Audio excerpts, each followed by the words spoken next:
गांव शत सुंदर नाम से ही नहीं बल्कि अपने सौंदर्य और लोगों की भलमनसाहत से भी मशहूर था। खेतों में लहलहाती फसलें, हरियाली से भरे पेड़ और तालाब के किनारे खेलने वाले बच्चे सब मिलकर उस गांव को अलग ही रूप देते थे। गांव के लोग सीधे साधे थे, दिल के साफ और एक दूसरे की मदद करने वाले। उसी गांव में श्यामलाल नाम का एक आदमी रहता था। उसका काम था रोज शाम को चौपाल के पास अपने ठेले पर चिकन करी और खिले खिले चावल बेचना। लेकिन समस्या यह थी कि उसके चिकन में वैसा स्वाद नहीं था जैसा गांव वाले चाहते थे। रोजाना मुश्किल से 10 से 12 ग्राहक ही आते, वो भी नाखुश होकर। अरे भाई, थोड़ा मसाला और लाल मिर्च बढ़ा देते तो मजा आ जाता। ये चिकन तो फीका लग रहा है। हाँ अरे भाई, सच कहूं तो भूख लगी थी तभी खा रहे हैं, वरना स्वाद तो कुछ खास है ही नहीं। श्यामलाल हताश होकर बोला, अरे भैया, मैं तो सब मसाले डालता हूँ, प्याज, लहसुन, टमाटर सब डालता हूँ, लेकिन जाने क्यों स्वाद वैसा आता ही नहीं। इसी बीच वहां एक लकड़हारा आया। उसका नाम रामू था। अरे भाई, कल जो तुमने चिकन करी दी थी उसकी तो बात ही निराली थी। चिकन रसदार, झन्नाटेदार और चावल इतने खिले खिले कि मजा आ गया। सच कहूं तो उंगलियां चाट गया मैं। इतना सुनते ही बाकी ग्राहक चौंक पड़े। अरे भाई, झूठ क्यों बोल रहा है? हम सबने भी तो खाया था कल, कुछ खास टेस्ट तो था ही नहीं।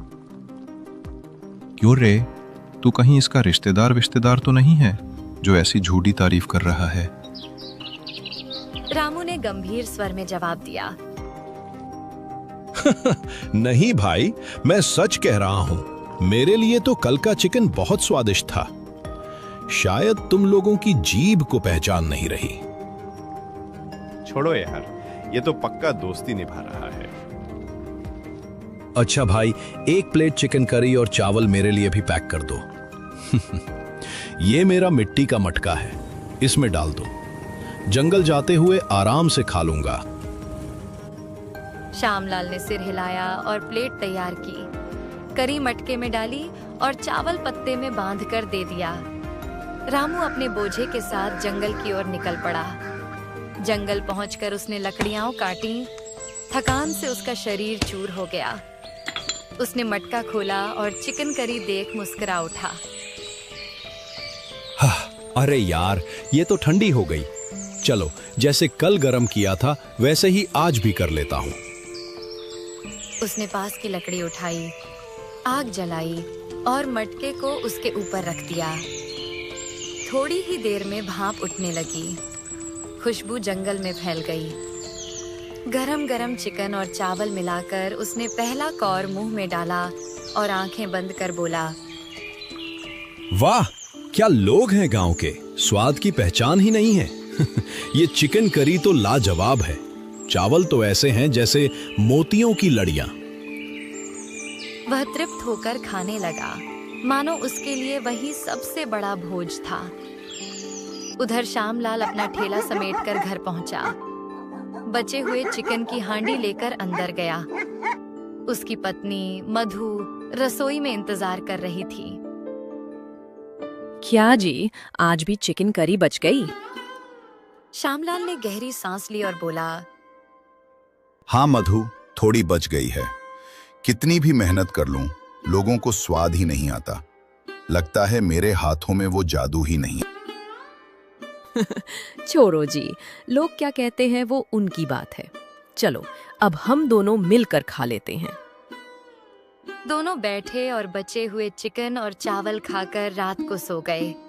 लेकिन उस रात भी श्यामलाल यही सोचता रह गया, क्यों मेरे चिकन में वो स्वाद नहीं जो लोगों को बांध ले।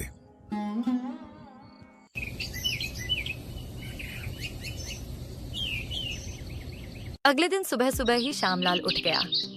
मन में एक हल्की आशा और बहुत सारा संदेह। क्यों उसका चिकन कुछ लोगों को पसंद नहीं आता? फिर भी उसने वही किया जो उसकी आदत थी। चावल धोए, मसाले तैयार किए और अपने छोटे से ठेले पर आग जलाई। जैसे ही चिकन कड़क कर पकने लगा, पर उसकी नाक में कोई खास सुगंध नहीं ठहर रही थी। स्वाद में कुछ कमी थी, पर श्यामलाल ने ठाना कि आज कोई विलक्षण ग्राहक आएगा और उसकी हिम्मत लौटेगी। थोड़ी देर में एक भूखा आदमी आया, चेहरा पीला, कपड़े उटपटांग, मगर आंखों में विनम्रता। उसने धीरे से पूछा, भैया 2 दिन से कुछ खाए बिना घूम रहा हूँ, कुछ मिलेगा क्या खाने को? श्यामलाल का मन सहम गया। आज तक जिन्हें वह परोसा वे ज्यादातर शिकायत कर गए, फिर भी भूखे को कैसे इनकार करे। उसने बिना कुछ सोचे कहा, हाँ ठीक है बाबा, ले 1 प्लेट चिकन करी और चावल, खाकर बताना कैसा लगा। भूखे की आंखों में चमक आ गई। चुपचाप पहला कौर लिया, चावल और करी को मिलाया और धीरे धीरे खाया। धन्यवाद बेटा, तुमने मुझे खाना दिया। श्यामलाल को लगा यही तो असली तारीफ है, मगर मन में एक दंश भी था। उसका विश्वास डगमगा गया कि शायद उसका स्वाद ही किसी का चखने लायक नहीं। ठेले पर दिन बीतता गया। वही लकड़हारा आया, रामू। अरे भैया, आज तुम भी जा रहे हो? चलते समय थोड़ी और दे दो, बीवी के लिए भी ले जाना है। श्यामलाल ने एक प्लेट प्लास्टिक के ढक्कन में पैक की और दे दी, पर मन में सवाल उभर रहे थे। रामू रोज तारीफ क्यों करता है, जबकि गांव वाले नाखुश रहते हैं। घर पहुंचते ही उसने ढक्कन खोला और पत्नी से कहा, देखो, गांव का सबसे टेस्टी चिकन, एकदम झन्नाटेदार। पत्नी ने एक निवाला लिया, चेहरा बदल गया। तुम मजाक कर रहे हो क्या? ये तो कुछ खास नहीं, मैं इससे तो घर पर ही बेहतर बना लेती हूँ। रामू को भी विश्वास नहीं हुआ। उसने खुद भी छक्कर देखा, पर उसकी भी जीभ कुछ अलग महसूस नहीं कर रही थी। दोनों चुपचाप प्लेट वहीं रखकर बेड पर लेट गए, मन में उलझन। रात भर रामू की नींद उड़ी रही। उसने बार बार वही सवाल मन में दोहराया, कल जंगल में बैठकर मैंने वही चिकन क्यों इतना स्वादिष्ट पाया था। उसने याद किया कैसे मिट्टी के मटके के ढक्कन से उठती भाप, लकड़ी की हल्की खुशबू और अकेलेपन का सुकून मिला था। क्या यही कारण था?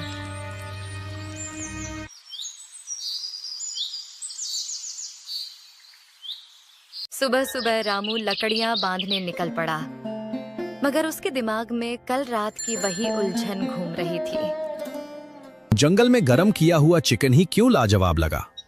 वही करी घर आकर क्यों फीकी हो गई? चलते चलते उसे ख्याल आया, शायद वजह चिकन नहीं, वो मिट्टी का बर्तन और लकड़ी की आंच ही है। वही तो खुशबू और स्वाद भर देती है। सोचते सोचते वह श्यामलाल के ठेले तक पहुंच गया। ठेले पर उस वक्त कोई ग्राहक नहीं था। श्यामलाल आलस से कड़ाही हिलाता बैठा था। रामू ने सीधे कहा, भाई, मुझे लगता है राज मिल गया है। जब मैं तुम्हारा चिकन जंगल में ले जाकर मिट्टी के मटके में गरम करता हूं और लकड़ी पर रखता हूं, तभी उसमें स्वाद भर जाता है। श्यामलाल ने निराश होकर सिर हिलाया। अरे भैया, ये सब तुम्हारा वहम है। असलियत ये है कि मेरे हाथ में स्वाद ही नहीं है, वरना ग्राहक क्यों ना भागते आते। रामू ने मुस्कुराकर उसकी आंखों में देखा। नहीं भाई, मैं सच कह रहा हूं। कल शाम को भी जब मैं सीधा तुम्हारे ठेले से करी ले गया और वैसे ही खाया, तब उसमें कुछ मजा नहीं आया। पर जंगल में मिट्टी की हांडी में गरम किया तो जीभ पर जादू उतर आया। श्यामलाल ठिठक गया। क्या सचमुच ऐसा हो सकता है? हाँ, बिल्कुल। लकड़ी की आंच, मिट्टी के बर्तन की खुशबू, यही तो असली स्वाद बनाते हैं। तुम कल वही मसाले डालकर देखो, बस इस बार चिकन को मिट्टी के बर्तन में पकाना, फिर देखना कमाल। श्यामलाल सोच में पड़ गया। आंखें चमक उठी, जैसे अंधेरे में अचानक दीपक जल गया हो। ठीक है भाई, अगर तेरा कहना सही निकला तो शायद मेरी किस्मत ही बदल जाए। किस्मत नहीं भाई, तेरी मेहनत और मिट्टी की खुशबू बदलेगी सब कुछ। अगली सुबह श्यामलाल ने जैसे ही आंख खोली, उसके मन में नई उमंग थी। आज वह पहला दिन था जब वह रामू के बताए तरीके को आजमाने जा रहा था। उसने ताजे मसाले पीसे, प्याज लहसुन भूनकर उसमें चिकन डाला और पूरा मिश्रण मिट्टी की बड़ी हांडी में भर दिया। फिर सावधानी से हांडी को ठेले पर रखा और चौपाल की ओर निकल पड़ा।